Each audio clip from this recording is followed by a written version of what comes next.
Well, hello and welcome and welcome and hello and hello and welcome. Greetings, salutations, and things left unsaid. Guys, it is un poco mas. It's your boy, the chunky stock monkey, Danny Deals. What a great day, at least for me. I don't know how it's going for you guys. What a great weekend. I know you were used to me talking Sofi, and I will talk Sofi a little bit later on today, probably after the market closes. Got a bunch of work to do, a lot of big dog work. Was out at SoFi Stadium yesterday. Of course, in the VIP to watch my Raiders take another just absolutely dog poop loss to a very, very mediocre Los Angeles Chargers team that was doing everything they could to give the game away. I mean, it was just a battle of mediocre, long-haired douchebag quarterbacks with Gardner Minshew just stinking on ice for the Raiders, and what's his name? Zimmy Abear, the SoFi guy, just absolutely stinking on ice for the Chargers. But they're lowering the cost of youth sports for disadvantaged youth in the inner city. So buy SoFi, buy SoFi, buy SoFi. Not financial advice. Buy SoFi. Let me punctuate that with some jazz hands, folks. Buy SoFi. Not financial advice. Not trying to tell anyone what to do, but making the affirmative sentence. Buy SoFi. Okay, now that we have that out of the way, I want to talk a little bit about Nio. I want to channel my inner like Brooklyn stock shop.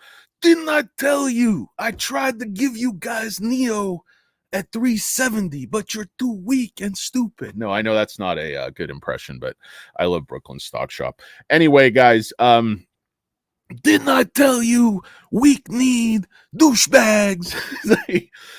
And of course the stock is absolutely exploding. I'm making so much on this one. I don't know, guys. I kind of levered up when I saw this down in the threes. I showed you some of my buys. I was, like I said, I bought, 20 some thousand shares and a ton of options. I'm going to take some profits here. I probably shouldn't, because honestly, I think the stock is going to run through $15.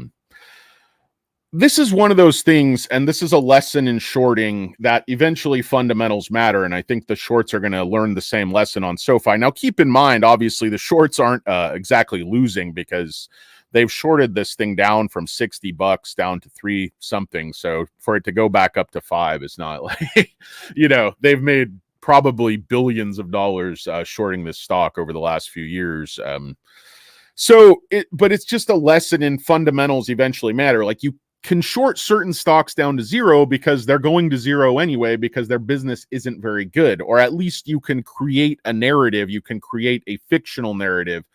You remember some of these short sellers, they did a short report on Nio. Oh, they're, leasing the battery to another company and they're recognizing, and it turned out the practice they were engaged in was absolutely normal. Like, a lot of companies have a subsidiary that handles leasing or handles some aspect of their business, and they recognize revenues a certain way. And there was nothing wrong with it. And they put out a response and the stock, recovered. But the cumulative effect has been, hey, this is Chinese junk. It's all a scam. They're not selling cars. But the reality on the ground is that Nio is the dominant player in the upper end of the market in China.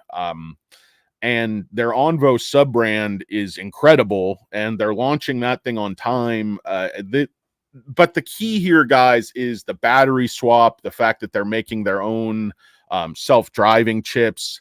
None of that matters because the company itself doesn't matter. What matters on this one is the power of the Chinese state. This company was going to go bankrupt. They're like, the Chinese state stepped in. They're technology people with a lot of vision who want to dominate, global trade and dominate global everything basically over the long game. They looked at Nio and they said, this battery swap thing has legs.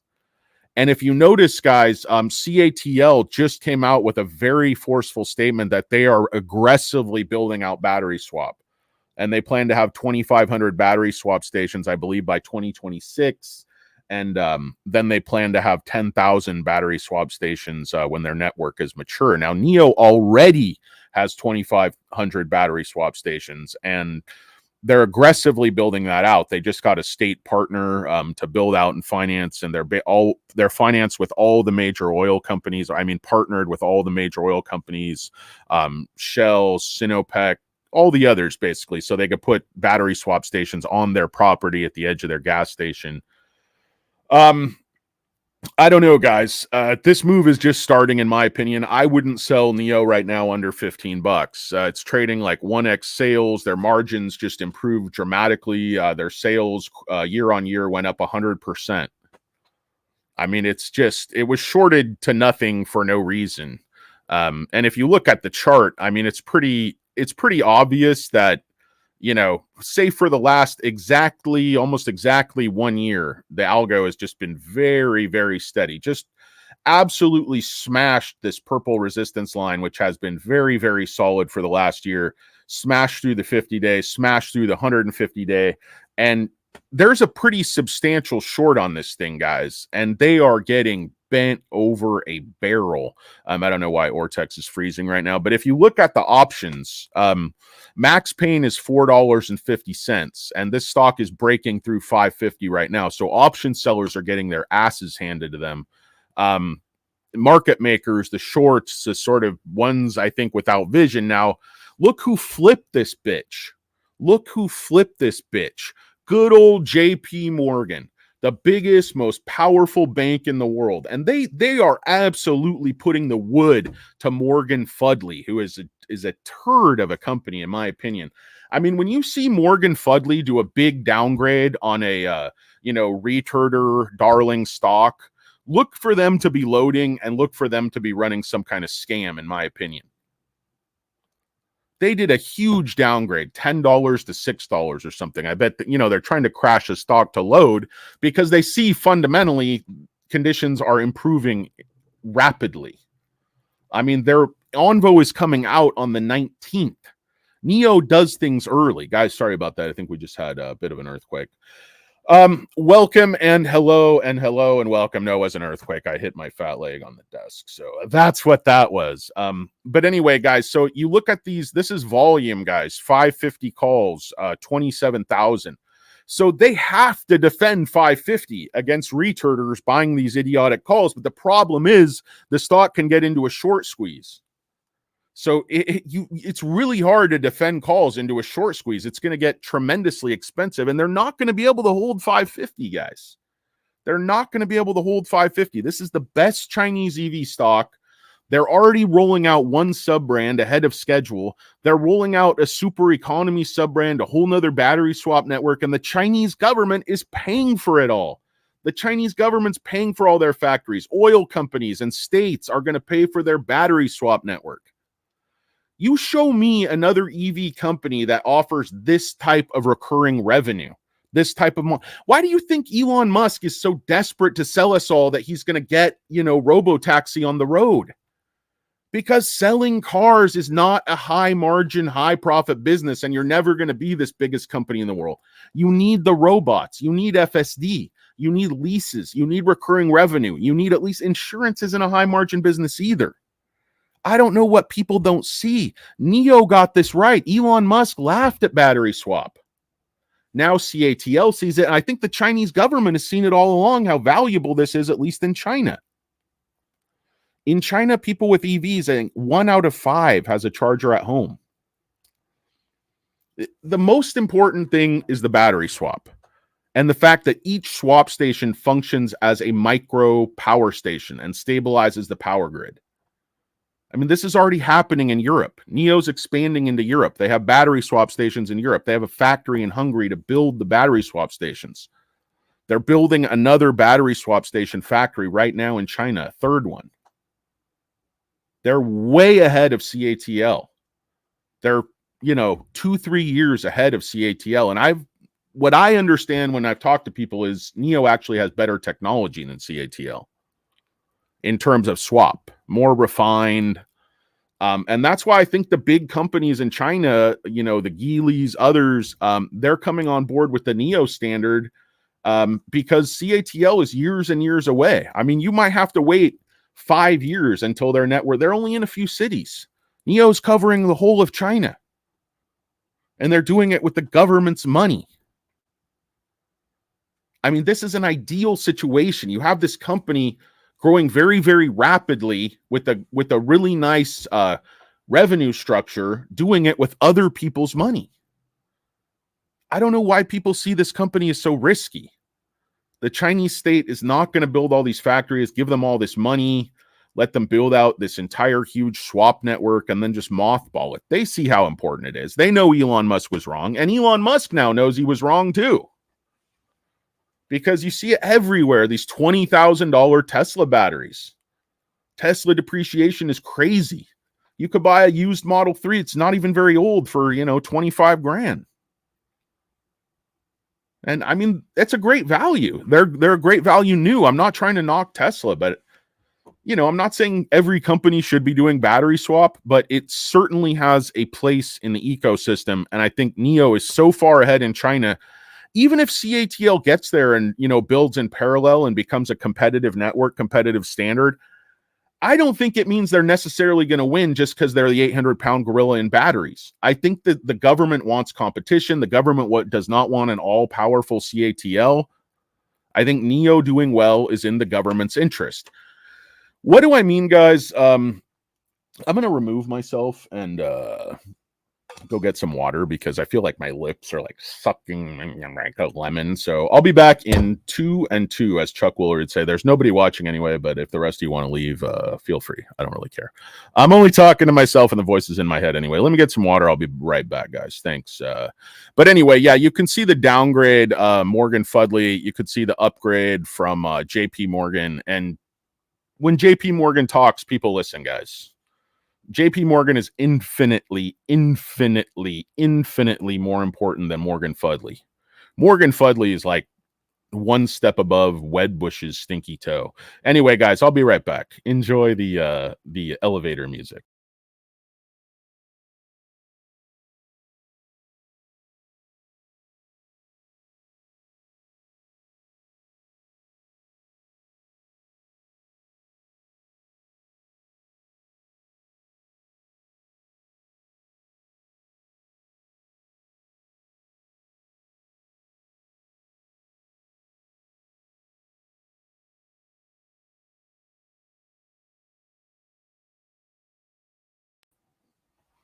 Oh, and we're back. Oh, everybody, it's the studio audience, and we've just pushed up through that 10%, breaking down $5.50. So I don't know. Let me check in on the comments. That was pretty much all I had to say, but the chart to me looks, once it breaks down 620, I think it's going to break down 10.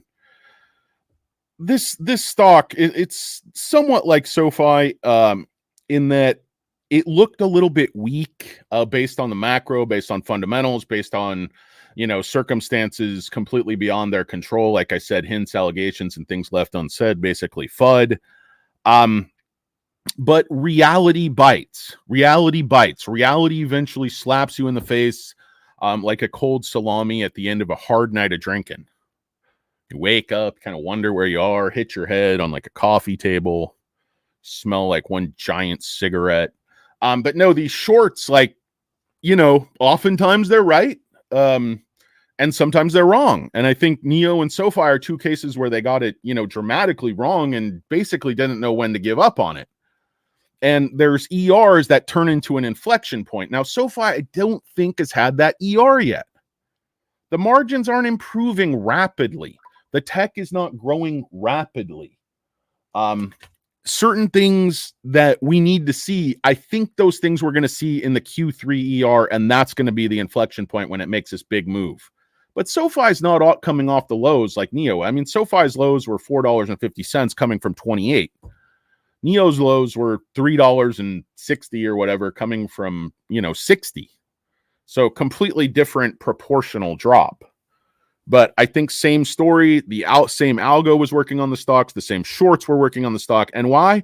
Because it's so easy to manipulate retail investors. They're the people, buying the calls, which is usually a losing proposition. Now, recently on Nio, that could have been a very winning proposition. It just depends where you bought them, when you bought them, and if you're smart enough to take profits on these pops. because the shorts, it does not look like they're giving up. Let's take a look, like I said, the live short interest on this one. The interesting thing here is this kind of is behaving like SoFi used to behave, in that there's double the amount of shares on loan that there is short. So they've used borrowing to control the stock when the cost to borrow was almost nothing. The problem is the cost to borrow has jumped up to average of 6, which still isn't all that high, but they've only returned a few shares. There's been very, very few shares available on this one, which is the opposite of SoFi. You know, SoFi is always 10 million, cost to borrow near 0, which used to be how Nio was. But the difference is they've just completely run out of runway, and they weren't expecting the ER to be nearly that good. So what are your thoughts, guys? A penny for your thoughts, because that's more than they're worth. What's up, Mustang Rider? How you doing, my friend? What's up? Let's Poco. Guys, I'm working over some intros. Like I said, one involves my dimple. I'm like, oh, hello, guys. Oh, it's 3, 2, 1. Let's Poco. No, there's just a lot of stupid stuff I think of, guys. I can't sleep that well, so I have a lot of time to think of really, really stupid stuff. But anyway, so let's take a look at where we're at. They're definitely going to push. They're going to try to push back down at 550. They have to. So I think they might, suck a few people in 560, then try to make a stand there. But there's too much volume, guys. 75 million shares in the first 3 hours. I mean, it's very hard to hide when there's just buying and buying and buying. And when you see Hong Kong, I think, what is that, the Hang Seng? They can't short there, really. Like, there's ways they can short with options and stuff, but they can't short like they short here. They just can't. And you see the buying pressure is constant there in Asia. It's constant. And I've had a theory that, Chinese Communist Party members, their family members here in America, elsewhere, Europe, they're using rat holes, proxies to acquire these companies because the Chinese government knows where this is going. They know where this is going. This company is going to be a big player. EV Land, they're already one of the biggest charging networks in China. They're a huge player in charging, besides battery swap. And they can put the superchargers with the battery swap stations. This thing makes so much sense. It's absolutely ridiculous. And everybody's seeing it right now, right at once. They're like, why the hell is this thing $5? This was an American company. It would probably be $40, literally. That's the kind of multiple they'd be getting. They're selling 20,000 cars a year. They're about to start selling Onvo. Analysts think they'll sell 20,000 Onvos this year. 20,000 per month next year. They have 2 new Onvo models coming out. Small SUV, large SUV. They're already selling like 8 models. I mean, Nio is about 80 steps ahead of the game. I don't know what people aren't seeing. It's trading like 1x sales. It's ridiculous. It's ridiculous. Their debt is manageable. Their margins are good. They can raise money a million different ways. Very effectively, very cheap. Doesn't have to all be dilution. This one is just, this thing down in the 3s was ridiculous, guys. I don't know why, market makers weren't buying it hand over fist. I assume they were, and I think the filings will show that. I think Morgan Stanley probably bought a ton after they downgraded the stock. If you guys follow this Asian investor on Seeking Alpha, very, very intelligent. I always read his stuff, his or her. I don't know if it's a man or a woman, but sorry, guys. All I could find is a gallon jug of water. So to make you stare down my tonsils, but some of you freaks will get a thrill out of that. No, hello and welcome. What's up, guys? I got DVD here. I got, of course, the great Not a Lurker, or producer and moderator. I've got Vladdy Z. What's up, everyone? Got Jared Mason. Salutations. M. Russo, the great M. Russo in the house. Javier. Hola, Javier. Jeff Presley. Hola, Apache Drizzle. What's going on, Jeff? How you doing? Hope it's a great day. Alberto. What's going on, Alberto? I am running for president. I need your support.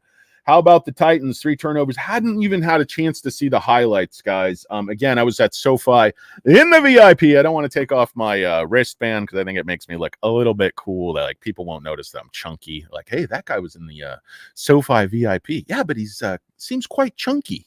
Well, yeah, these things kind of balance out. Maybe he's all right.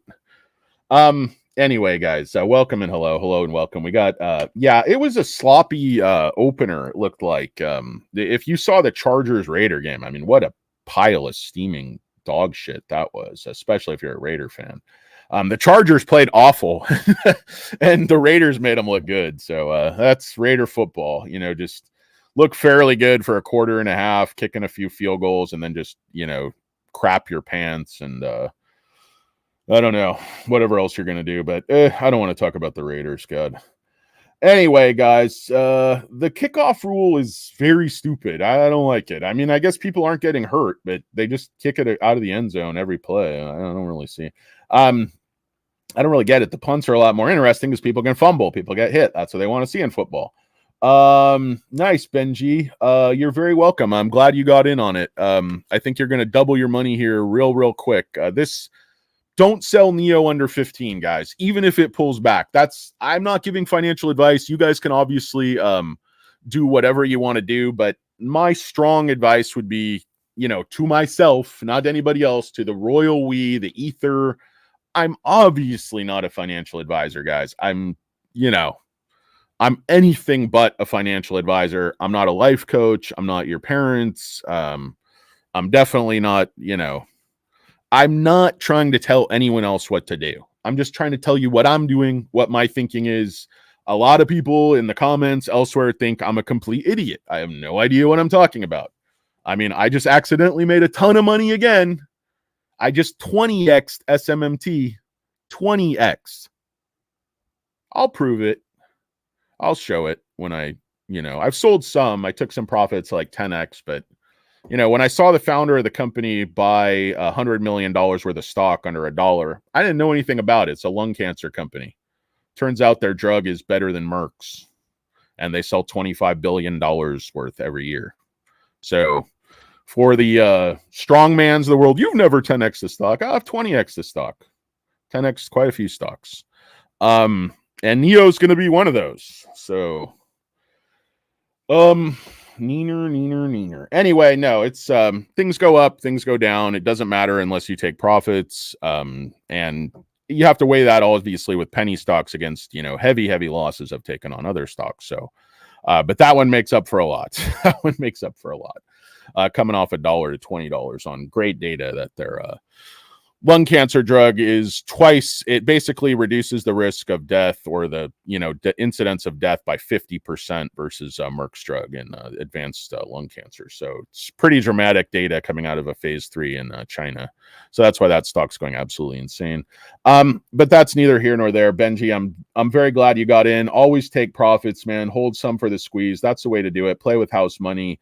No, Nio's not the new Sofi, guys. I have more money in Sofi than I do in Nio. But if you watch, I was trying to explain this, Brian. If you watch the algorithm deal with these things on the daily charts, the weekly charts, the exact same algorithm, the exact same companies were shorting Nio and shorting Sofi and controlling it and running the options and everything else. So that's the reason I'm kind of lumping these two things together. And I think they will go up together dramatically. Now, like I said, I think Nio can go through 15 quite easily. I don't think Sofi is going to 3x overnight. I think Sofi could 2x, and I think Sofi is worth 2x. Nio, I think, could 3x, and I think it's worth about 5x if you really start to look deeply into what this company is. Battery swap does a lot more than just swap batteries. It allows you to charge with solar, charge at off-peak times. It allows you to sell these cars into very dense areas. It makes you very, very friendly with the government because everything in China is being friendly with the government.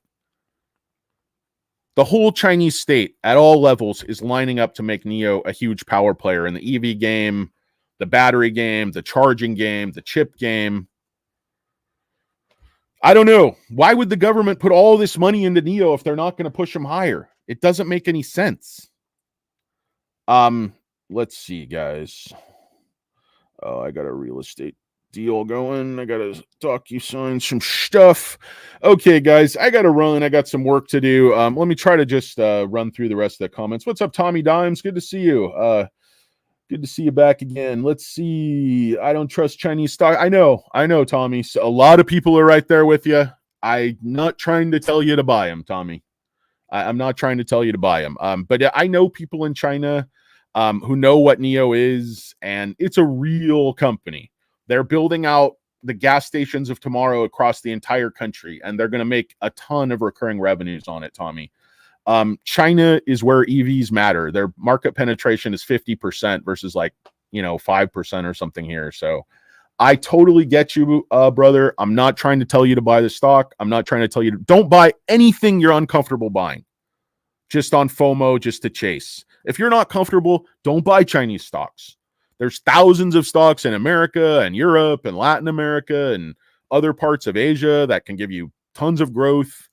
But China's just, I like EV, I like batteries. China is very exciting right now for me in that regard because it's the epicenter of the EV revolution. And, I want to be invested in it, Tommy. But I'm not trying to tell you to invest in it. During the run up. Yeah. I mean, I was buying some like 2021, I think was the highest I bought, but most of my buying, the highest was like 12, but I'm averaging down very, very hard in the threes, Jeff. Hopefully you were doing the same. Guys, I apologize. I got to run. I'll be back with you later and hope everybody has a great day. Peace.